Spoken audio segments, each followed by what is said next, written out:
2011-2026 జనాభా ప్రాతిపదికన పునర్విభజన చేస్తే దక్షిణాదికి నష్టం అంటున్నారు బండి సంజయ్. దక్షిణాదికి అన్యాయం జరగదని ప్రధాని మోదీ ఆలోచన అన్నారు. అసెంబ్లీ, లోక్సభ సీట్లు పెరిగితే మహిళలకు అవకాశాలు పెరుగుతాయన్నారు. ఉత్సాహంగా ఉన్న మహిళల ఆశలపై రేవంత్, స్టాలిన్ నీళ్లు చల్లారు అన్నారు బండి సంజయ్. తీసుకుంటే వాళ్ళు ఏమవుతుంది, తగ్గుతాయి. ఇంకా 2011-2026 జనాభా ప్రకారం తీసుకుంటే ఇంకా దక్షిణాదికి అన్యాయం జరుగుతుంది.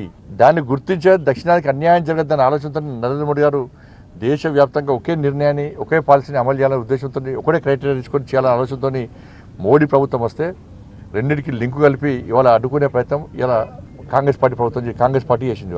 ఇవాళ కాంగ్రెస్ పార్టీలో నాయకులు వ్యతిరేకిస్తున్నారు.